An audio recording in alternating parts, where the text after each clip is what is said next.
A verdade sobre o sábado no Novo Testamento. É sabido de todos que o povo judeu observava uma série de rituais, muitos deles ligados ao ritual do santuário terrestre, observavam feriados nacionais como a festa da Páscoa, Pentecostes, circuncisão, também, rituais que envolviam sacrifícios de animais. Alguns desses rituais são anterior à própria lei mosaica, como a circuncisão.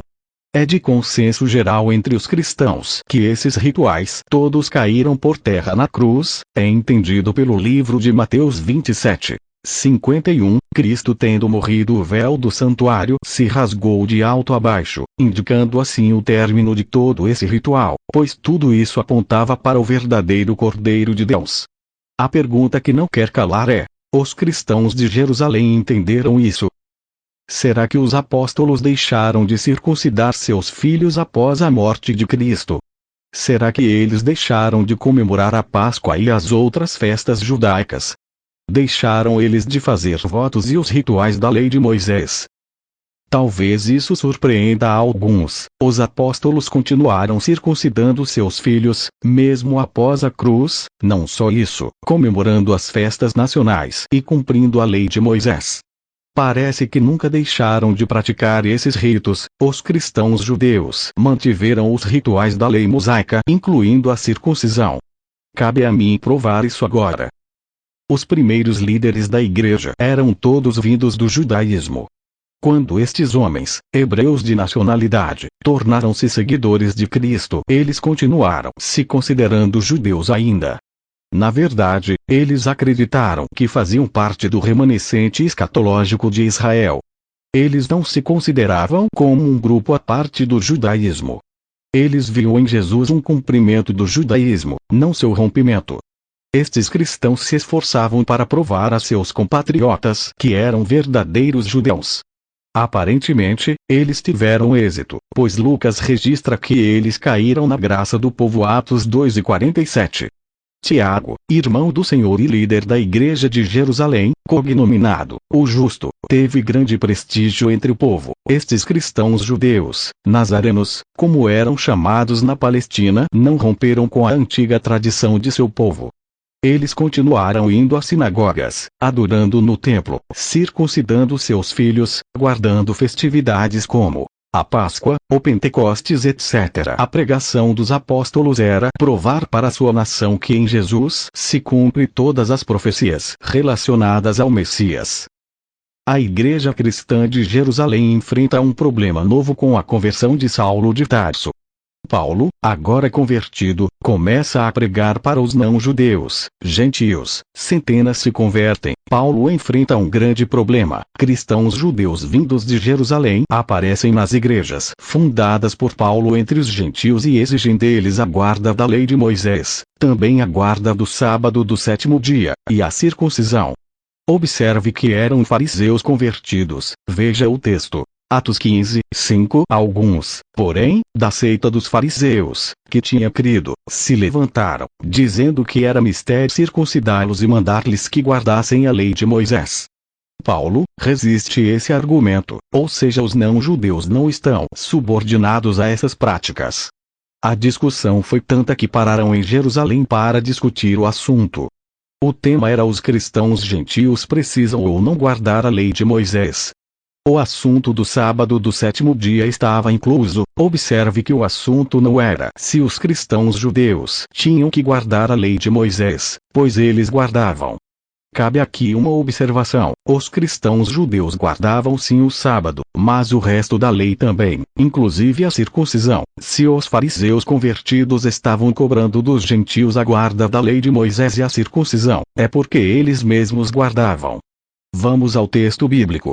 Atos 15:1-32, vou destacar os textos principais. Alguns homens desceram da Judéia para Antioquia e passaram a ensinar aos irmãos: se vocês não forem circuncidados conforme o costume ensinado por Moisés, não poderão ser salvos. Isso levou Paulo e Barnabé a uma grande contenda e discussão com eles.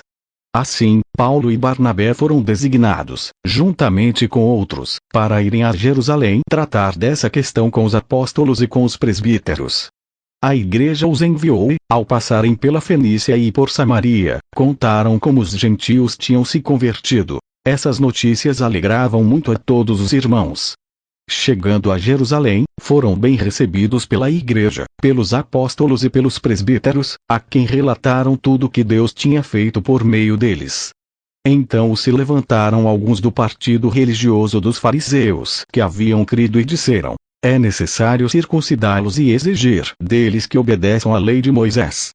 Os apóstolos e os presbíteros se reuniram para considerar essa questão. Depois de muita discussão, Pedro levantou-se e dirigiu-se a eles: irmãos, vocês sabem que há muito tempo Deus me escolheu dentre vocês para que os gentios ouvissem de meus lábios a mensagem do Evangelho e crescem.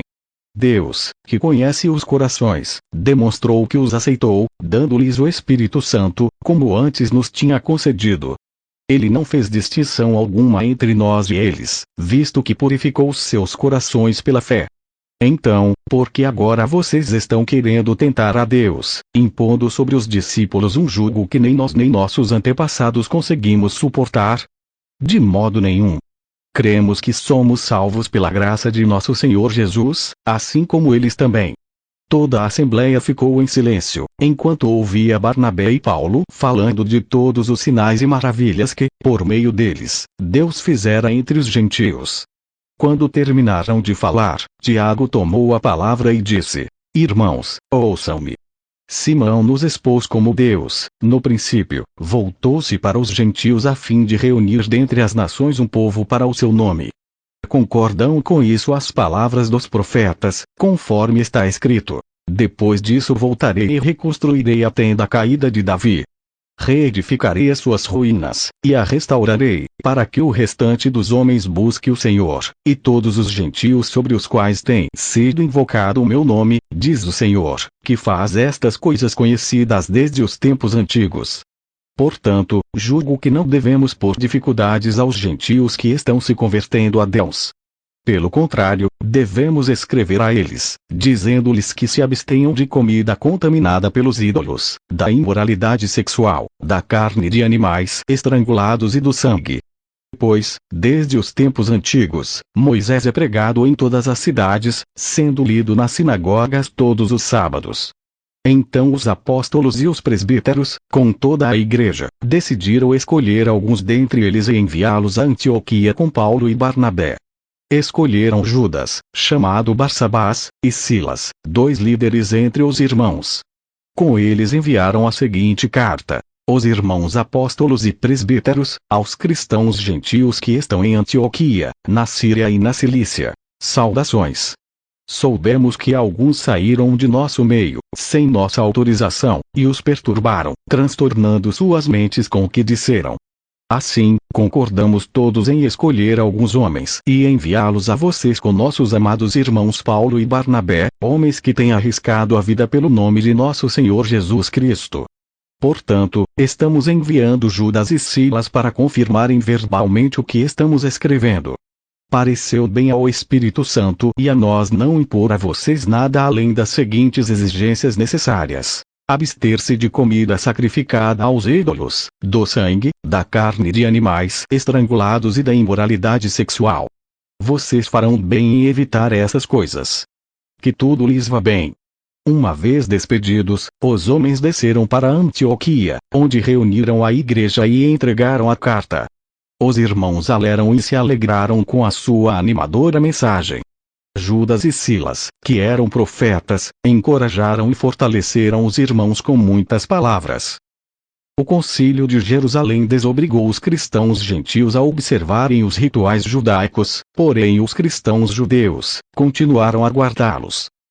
A prova que os cristãos judeus em Jerusalém continuaram guardando a lei de Moisés e a circuncisão está em Atos 21. 17 a 28. Paulo chega em Jerusalém, é bem recebido pelos irmãos, presbíteros e por Tiago, irmão de Jesus. Paulo relata o que Deus está fazendo pelos gentios. Após eles ouvirem Paulo, declaram no verso 20. Atos 21 e 20. Ouvindo-o, deram eles glória a Deus e lhe disseram: bem vês, irmão, quantas dezenas de milhares há entre os judeus que creram, e todos são zelosos da lei. A lei aqui é toda a lei de Moisés. Observe. Milhares de judeus que se converteram e são cumpridores da lei de Moisés. Observe que eles se convertiam e continuavam guardando a lei de Moisés, inclusive circuncidando os filhos. Veja o verso 21. Atos 21 e 21. E foram informados a teu respeito que ensinas todos os judeus entre os gentios a apostatarem de Moisés, dizendo-lhes que não devem circuncidar os filhos, nem andar segundo os costumes da lei. Perceba o conselho que é dado a Paulo. O conselho é para provar que esses boatos não eram verdadeiros a respeito de Paulo, portanto ele não estava ensinando que os cristãos judeus não deveriam mais circuncidar seus filhos. Essa prática continuou sendo comum, mesmo entre os judeus convertidos ao cristianismo. Atos 21 e 23. Faze, portanto, o que te vamos dizer. Estão entre nós 4 homens que, voluntariamente, aceitaram o voto. Atos 21 e 24. Toma-os, purifica-te com eles e faze a despesa necessária para que raspem a cabeça. E saberão todos que não é verdade o que se diz a teu respeito. E que, pelo contrário, andas também, tu mesmo, guardando a lei.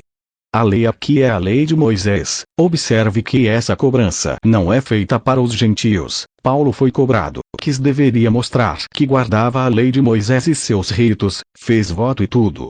Atos 21 e 26. Então, Paulo, tomando aqueles homens, no dia seguinte, tendo se purificado com eles, entrou no templo, acertando o cumprimento dos dias da purificação, até que se fizesse a oferta em favor de cada um deles. Atos 21 e 27. Quando já estavam por findar os 7 dias, os judeus vindos da Ásia, tendo visto Paulo no templo, alvoroçaram todo o povo e o agarraram. Em Atos 2. 46, declara que diariamente estavam no templo. Outro texto intrigante é Atos 18 e 18. Mas Paulo, havendo permanecido ali ainda muitos dias, por fim, despedindo-se dos irmãos, navegou para a Síria, levando em sua companhia Priscila e Áquila, depois de ter raspado a cabeça em Cencreia, porque tomara voto. Outro texto claro, Atos 28, 17, 3 dias depois, ele convocou os principais dos judeus e, quando se reuniram, lhes disse: varões irmãos, nada havendo feito contra o povo ou contra os costumes paternos, contudo, vim preso desde Jerusalém, entregue nas mãos dos romanos. Observe que a frase contra os costumes paternos, são as tradições e ritos do povo que Paulo observava. Paulo circuncidou Timóteo, Atos 16, 3. Uma pausa aqui para entender algo. O que estamos percebendo é que todos os cristãos judeus que se converteram a Cristo, continuaram observando todos os ritos judaicos. Imagina um judeu vivendo dentro de Jerusalém e se recusar a circuncidar seu filho ou não observasse a Páscoa, como seria? Estevão foi apedrejado por muito menos do que isso.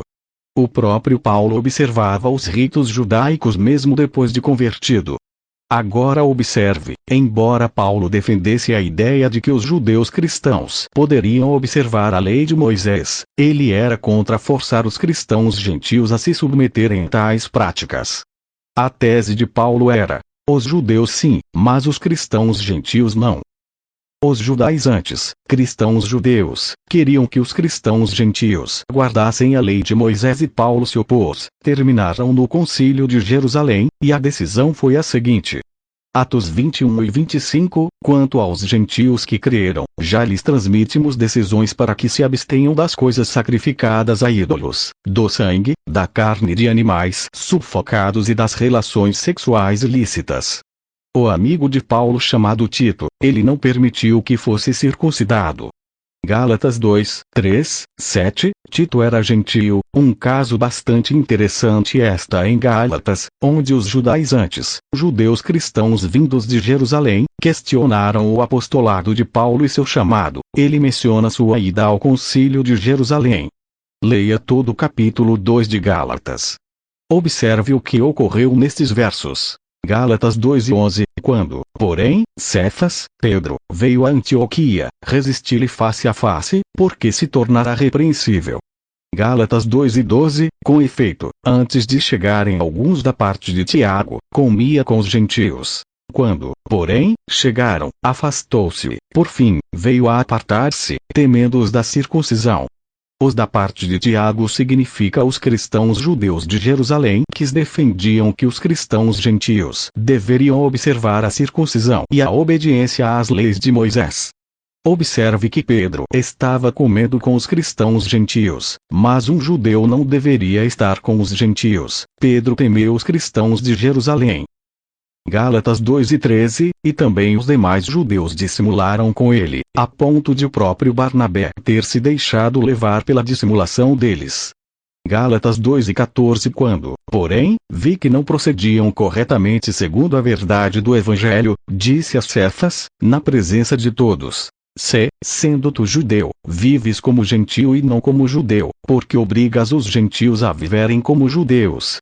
Gálatas 2:15 Nós, judeus por natureza e não pecadores dentre os gentios, Paulo repreende Pedro por assumir um duplo comportamento. Ele próprio colocou em xeque a decisão do Concílio de Jerusalém, que os gentios estavam desobrigados a cumprir a lei de Moisés. Mas a pergunta que não quer calar é a seguinte: os gentios foram obrigados a guardar o sábado ou não? Vamos entrar nesta resposta mais adiante. Com a missão de Paulo aos gentios, muitos cristãos judeus ficaram alarmados. A mensagem do Evangelho havia ultrapassado os limites de Jerusalém. Não era mais o caso de conversões individuais e esporádicas de pagãos, tais como as do centurião Cornélio e do eunuco, Atos 8:26, 10 e 11. Agora, porém, a igreja entre os gentios crescia e se multiplicava. Como lidar com este povo? Os gentios haveriam de se tornar como um prosélito. Prosélito significa um gentio através de cerimônias e juramentos se tornar um judeu, aceitando os costumes judaicos como faziam os prosélitos do judaísmo. Quando muitos observaram que Paulo não estava impondo um modo de vida judaico aos gentios, principalmente quanto à circuncisão, logo empreenderam uma campanha difamatória. Atos 15, 1, 2. Os judeus cristãos, cujas ideias conhecemos, esperavam que os gentios fossem incorporados ao povo de Deus na era messiânica. Não havia, porém, nenhuma regra determinando as condições para sua admissão. Todavia, a exigência normal no judaísmo para entrar no povo de Deus era passar pela condição de prosélito. Obviamente, muitos cristãos judeus pensavam que a mesma condição se devia impor. Para os gentios se tornarem cristãos, primeiro teriam que se tornar judeus. A circuncisão para o judeu não era apenas um mandamento, mas uma identificação pessoal e intransferível que o diferenciava de todos os demais povos. E até hoje é considerada a mais importante cerimônia do judaísmo. Nenhuma comemoração ou data deve impedir o menino judeu de fazer a circuncisão, nem mesmo o sábado ou o dia da expiação, Yom Kippur.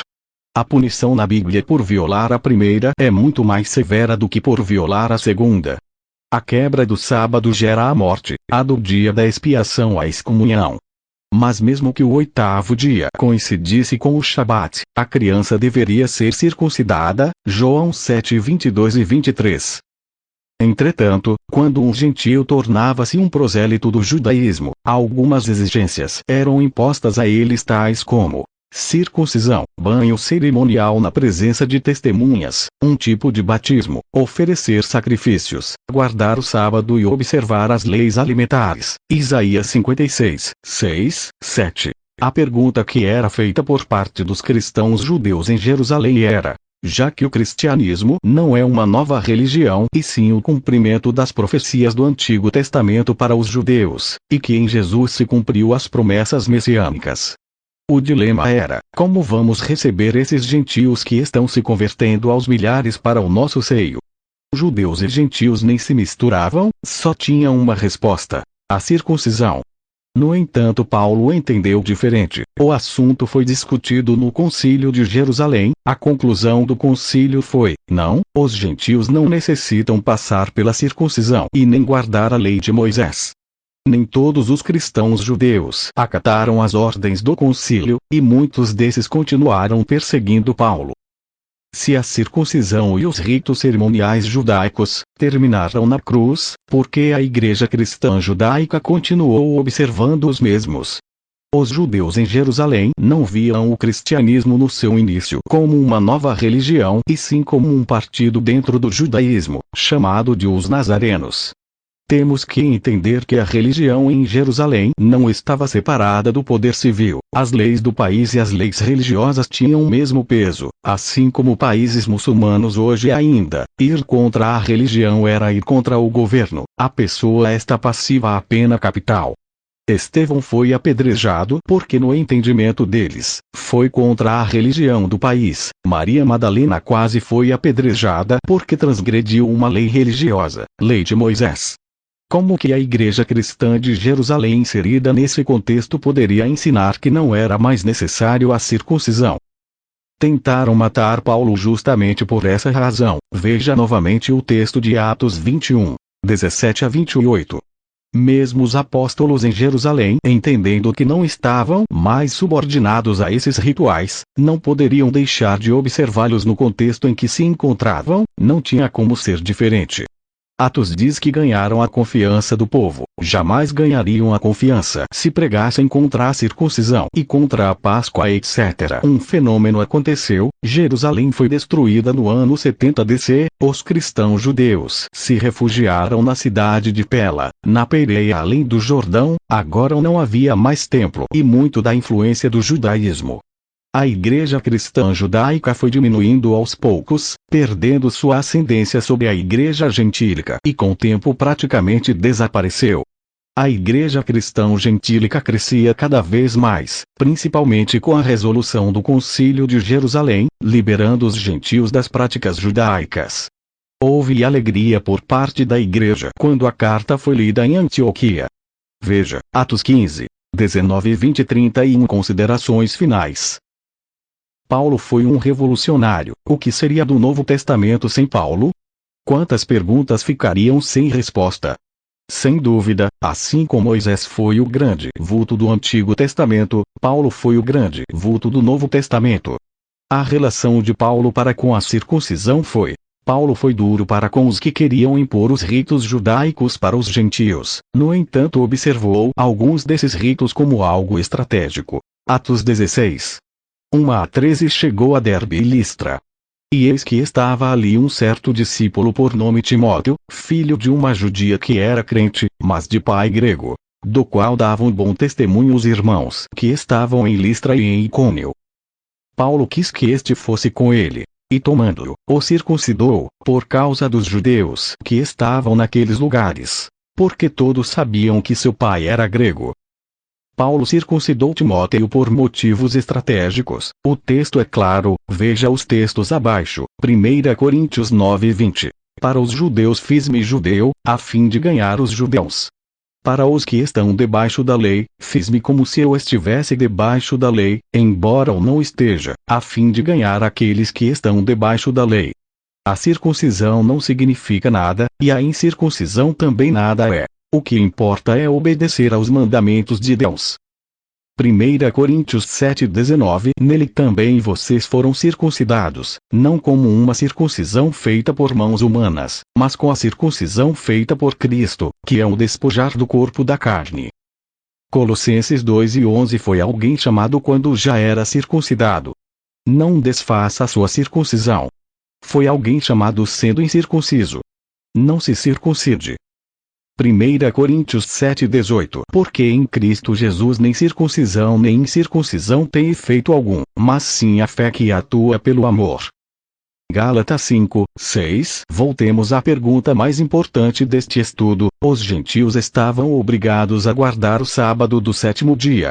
Se formos honestos, perceberemos algo. Paulo escreveu várias cartas aos gentios, levando a eles muitos ensinamentos. Veja a lista de cartas a gentios: Romanos, 1 Coríntios, 2 Coríntios, Gálatas, Efésios, Filipenses, Colossenses, 1 Tessalonicenses, 2 Tessalonicenses. Em nenhuma destas cartas Paulo impõe a guarda do sábado para os gentios. Paulo faz listas de pecados, mas em nenhuma destas listas contém transgressores de sábado. Sejamos honestos, não há um só verso no Novo Testamento que cobre ou exija a guarda do sábado de um gentio.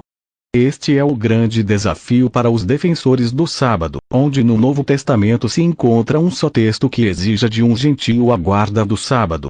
Acredito que esta pergunta ficará sem resposta. Durante a era apostólica, quando os apóstolos ainda estavam vivos, ocorreu muitas conversões de gentios, principalmente no Império Romano. Ver Filipenses 4:22. Os da casa de César vos saúdam. Observe que havia cristãos no palácio de César, romanos que se converteram. Entre eles estavam serviçais e até mesmo guardas pretorianos, a guarda de elite do imperador romano. Ver Filipenses 1:13. Como um serviçal romano no palácio de César poderia guardar o sábado, será que César iria dispensá-los para irem à escola sabatina? Como um guarda romano poderia deixar o seu posto no sábado? Veja ainda a conversão do carcereiro de Filpos, Atos 16:40. Era um soldado romano, estava sob as ordens de Roma. Como agora convertido, se recusaria de ir no próximo sábado para o cárcere guarnecer os presos. Ele pagaria com a própria vida se não comparecesse. Resumindo, não encontramos no Novo Testamento um só texto que indique que cristãos gentios tenham guardado o sábado. Não há nenhuma exortação dos apóstolos com relação aos cristãos gentios. Nos parece que os cristãos judeus continuaram observando o sábado, inclusive outros rituais da lei de Moisés, porém nem o sábado e nem a observância da lei de Moisés foi requerido dos cristãos gentios.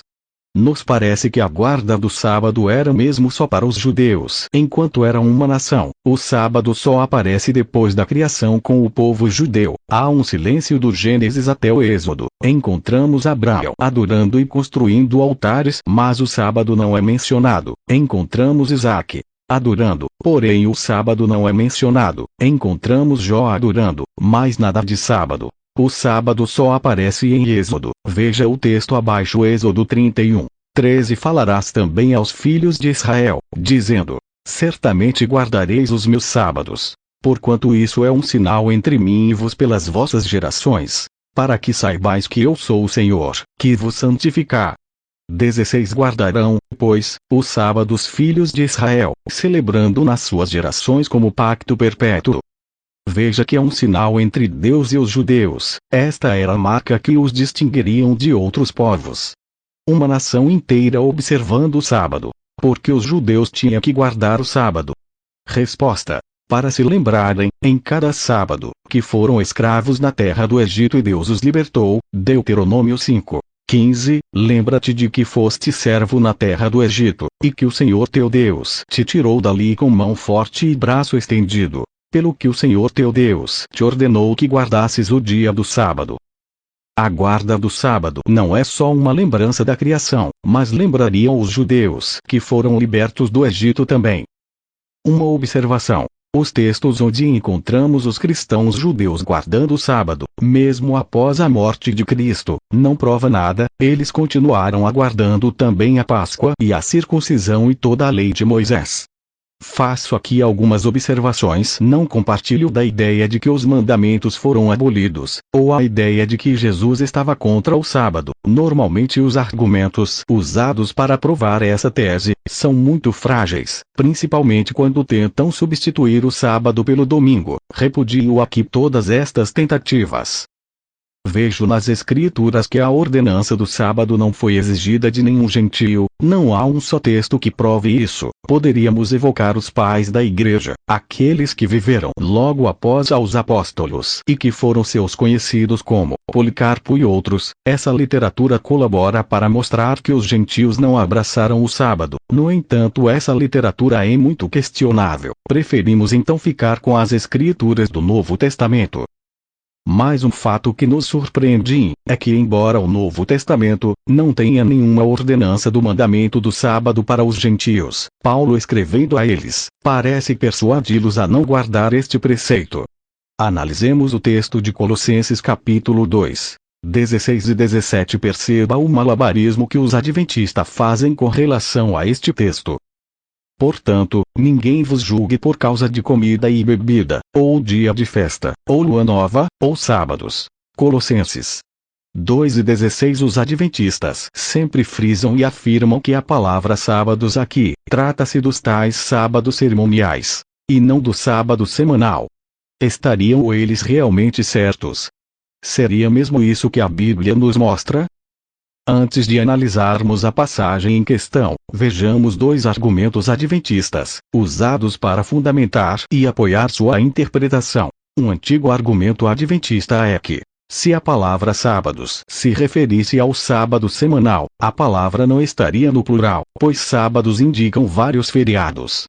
Acontece que o caso da palavra estar no plural, nada prova a favor dos adventistas, pois na Bíblia, se apresentam outras passagens onde o sábado semanal aparece tanto no plural, como no singular. Exemplos. Êxodo 31:13. Tu, pois, falarás aos filhos de Israel e lhes dirás: certamente, guardareis os meus sábados, pois é sinal entre mim e vos nas vossas gerações, para que saibais que eu sou o Senhor, que vos santificar. A palavra sábados, neste texto, embora esteja no plural, trata-se do sábado do sétimo dia e não cerimonial. Mateus 12:5 Ou não lestes na lei que, aos sábados, os sacerdotes no templo violam o sábado e ficam sem culpa? Pois eu vos digo, a palavra sábados, neste texto, embora esteja no plural, trata-se do sábado do sétimo dia e não cerimonial. Marcos 3:4. Então, lhes perguntou: é lícito nos sábados fazer o bem ou fazer o mal? Salvar a vida ou tirá-la? Mas eles ficaram em silêncio. A palavra sábados, neste texto, embora esteja no plural, trata-se do sábado do sétimo dia e não cerimonial. Lucas 6:2. E alguns dos fariseus lhes disseram: por que fazeis o que não é lícito aos sábados? A palavra sábados, neste texto, embora esteja no plural, trata-se do sábado do sétimo dia e não cerimonial. Atos 17:2, Paulo, segundo o seu costume, foi procurá-los e, por 3 sábados, arrasou com eles acerca das Escrituras. A palavra sábados, neste texto, embora esteja no plural, trata-se do sábado do sétimo dia e não cerimonial. Perceba que este argumento não tem sentido algum, e carece de solidez. Outro argumento é de que o sábado semanal é referente ao passado, como um memorial da criação, e os outros sábados, de Colossenses 2:16, 17, são sombras das coisas que haviam de vir, sendo referentes ao futuro. O problema com esse outro argumento é que as festividades, as solenidades judaicas, também eram relacionadas ao passado. Por exemplo, a festa dos pães asmos relembrava a libertação do Egito, Êxodo 12:17. E a festa dos tabernáculos, barracas, também se referia ao tempo que o povo viveu em barracas depois de ser libertado da escravidão. Lev 23:42, 44. Ou seja, tanto as festas anuais, como o sétimo dia da semana, contêm referenciais no passado. Os próprios adventistas concordam que além do sábado do sétimo dia existiam outros sábados, chamados eles de cerimoniais. Na verdade existia um total de 4 diferentes sábados. O primeiro, o sábado do sétimo dia, ou seja o sábado semanal. Segundo, o sábado mensal, também conhecido por lua nova, caía uma vez ao mês. Terceiro, os sábados de festa ou cerimoniais, eram no total de 7, Páscoa, trombetas, Pentecostes, expiação etc. Quarto, sábado do jubileu, que se comemorava a cada 50 anos. Essa sequência aparece em várias outras passagens bíblicas anteriores. Veja com atenção esses exemplos. Ezequiel 45:17, e estarão a cargo do príncipe os holocaustos, e as ofertas de manjares, e as libações, nas festas anuais, e nas luas novas, mensais, e nos sábados semanais, em todas as solenidades da casa de Israel. 1 Crônicas 23:31, e para cada oferecimento dos holocaustos do Senhor, nós, sábados, semanais, nas festas de lua nova, mensais, e nas festas fixas, anuais, perante o Senhor. 2 Crônicas 2:4, e os holocaustos da manhã e da tarde, nos sábados, semanais, nas festas da lua nova, mensais, e nas festividades, anuais, do Senhor, nosso Deus. 2 Crônicas 31:3 3. Os holocaustos dos sábados, semanais, das festas de lua nova, mensais, e das festas fixas, anuais, como está escrito na lei do Senhor. Segundo Crônicas 8. 12, 13. Então o Salomão ofereceu, e isto segundo o dever de cada dia, fazendo ofertas segundo o mandamento de Moisés, nos sábados, semanais, nas luas novas, mensais, e nas 3 festas anuais, a saber. Oseias 2. 11. Farei cessar todo o seu gozo, as suas festas, anuais, as suas luas novas, mensais, e os seus sábados, semanais. Neemias 10. 33. E para os pães da proposição, e para a contínua oferta de manjares, e para o contínuo holocausto dos sábados, semanais, e das festas da lua nova, mensais, e para as festas fixas, anuais. Essas passagens seguem uma sequência lógica, clara e inconfundível. Anuais, mensais, semanais. Ou então, semanais, mensais, anuais. Em Colossenses 2:16. A sequência se repete, em Colossenses 2:16, vemos claramente uma sequência. Portanto ninguém vos julgue por causa de comida e bebida, ou dia de festa, anuais, ou lua nova, mensais, ou sábados, semanais, que são sombras de coisas futuras. Perceba a jogada que os adventistas fazem sobre o texto de Colossenses 2. 16 e 17 no texto está, ninguém vos julgue por dias de festas, ou seja os sábados cerimoniais, Páscoa etc. Lua nova, ou sábados do 7º dia. A interpretação adventista fica assim, ninguém vos julgue por dias de festas, lua nova e dias de festas novamente. Uma interpretação absurda, desrespeitando a sequência já apresentada antes. Claramente a palavra sábados de Colossenses 2:16 refere-se ao sábado do 7º dia. E voltando à sequência, semanais, mensais, anuais, ela aparece em Galatas 4, 9, 11, quando Paulo condena esses ritos judaicos chamando-os de rudimentos fracos e pobres, que só escravizavam, veja. Mas agora que conheceis a Deus, como estáis voltando, outra vez, aos rudimentos fracos e pobres, aos quais, de novo, quereis ainda escravizar-vos.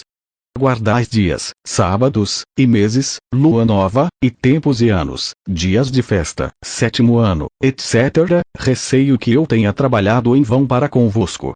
Ou será que o apóstolo Paulo citou os dias de festa, anuais, a lua nova, mensais? E na expressão sábados, ele volta a falar de dias anuais, incluídos e já relacionados nas festas fixas em Levítico 23. Essa interpretação não tem sentido algum. Outra questão é que o sábado, quando aparece na Bíblia em passagens onde se fala também ou junto da lua nova, vemos que é sempre referente ao sábado semanal. Observe em Ezequiel 46, 1, 3, Amós 8, 5, 2 Reis 4 e 23 e Isaías 66, 23. Resumindo, Paulo ataca os judaizantes que queriam impor para os cristãos gentios a guarda do sábado. Além de não encontrarmos um só texto que oriente os gentios a guardar o sábado, Paulo os adverte para não fazê-lo. Por que guardaríamos o sábado? Somos gentios, e não encontramos nenhuma orientação nesse sentido na palavra de Deus, só a Escritura. Terminando este estudo, gostaríamos de desmistificar mais um mito adventista. Os adventistas tentam apresentar os 10 mandamentos como a maior revelação de Deus ao homem, o reflexo do caráter de Deus, como se não tivéssemos nada maior na Bíblia, como se os 10 mandamentos fossem o platô, o clímax das Escrituras. Evocam o texto que os 10 mandamentos foram escritos com o dedo de Deus, e isso é uma verdade. Porém esta não é toda a verdade. A maior revelação de Deus ao homem não é os 10 mandamentos e sim Cristo. Em Jesus não temos só um dedo de Deus, temos a mão, o braço, as pernas, temos o Deus completo. Foi o próprio Jesus quem falou. Em João 14, 9. Então Jesus ministrou-lhes: há tanto tempo estou convosco, e tu não me tens conhecido, Filipe. Aquele que vê a mim, vê o Pai. Como podes dizer: mostra-nos o Pai? Colossenses 2, 9 declara: porquanto, nele, habita, corporalmente, toda a plenitude da divindade. Soma-se a este texto de Hebreus 1:1 a 3, havendo Deus antigamente falado muitas vezes, e de muitas maneiras, aos pais, pelos profetas. Nestes últimos dias a nós nos falou pelo Filho, a quem constituiu herdeiro de todas as coisas, e por quem fez também o mundo. Sendo ele o resplendor da sua glória e a expressa imagem do seu ser, e sustentando todas as coisas pela palavra do seu poder, havendo ele mesmo feito a purificação dos pecados, assentou-se à direita da majestade nas alturas. Tantos outros textos poderiam ser citados, para mostrar que em Cristo, temos o clímax da revelação de Deus ao homem. Paulo faz uma comparação entre Cristo e os 10 mandamentos, que se faz necessário mencionar, 2 Coríntios 3:6-11, o qual nos habilitou para sermos ministros de uma nova aliança, não da letra, mas do Espírito. Porque a letra mata, mas o Espírito vivifica. Observe que Paulo está se referindo aos 10 mandamentos. E, se o ministério da morte, gravado com letras em pedras, se revestiu de glória, a ponto de os filhos de Israel não poderem fitar à face de Moisés, por causa da glória do seu rosto, ainda que desvanecente, como não será de maior glória o ministério do Espírito? Porque, se o ministério da condenação foi glória, em muito maior proporção será glorioso o ministério da justiça. Porquanto, na verdade, o que, outrora, foi glorificado, neste respeito, já não resplandece, diante da atual sobreexcelente glória. Porque, se o que se desvanecia teve sua glória, muito mais glória tem o que é permanente. Paulo faz a seguinte comparação entre os 10 mandamentos e Cristo. Os 10 mandamentos ele chama no verso 7 de ministério da morte, Cristo ele chama no verso 8, de ministério do Espírito. Os 10 mandamentos ele chama no verso 9 de ministério da condenação. Cristo ele chama no verso 9 de ministério da justiça. E ainda menciona no verso 10 que os 10 mandamentos já não resplandece diante da glória de Cristo. Veja o verso, porquanto, na verdade, o que, outrora, foi glorificado, neste respeito, já não resplandece, diante da atual sobreexcelente glória. Finalmente Paulo faz alusão de que os 10 mandamentos estão obsoletos diante do ministério de Cristo. Os 10 mandamentos foram transitórios e Cristo é permanente. Para o cristão gentio o sábado tem outro significado do que tinha para os judeus. O sábado não aponta só para a criação, para o passado. Para o cristão o sábado aponta para o presente e para o futuro. O grande descanso, para o cristão gentio é Cristo. Jesus é o nosso sábado. Ele disse: "Vinde a mim todos cansados e eu vos aliviarei." Podemos descansar em Cristo dos fardos de nossos pecados, no momento presente, e o livro de Hebreus capítulo 4, aponta para o sábado eterno. O texto diz: "Resta um repouso para o povo de Deus." Um dia estaremos na eternidade, descansando para sempre nos braços de Deus. Este é o convite que faço a você, amigo. Não se iluda com esse ritual, cuidando de início e fim de sábado, as crianças contando os minutos para ligarem uma televisão. Liberte-se do fardo, como disse Paulo em Gálatas 4:9-11. Como estáis voltando, outra vez, aos rudimentos fracos e pobres, aos quais, de novo, quereis ainda escravizar-vos. Guardais dias, e meses, e tempos, e anos. Receio de vos tenha eu trabalhado em vão para convosco. Pense nisto, amigo,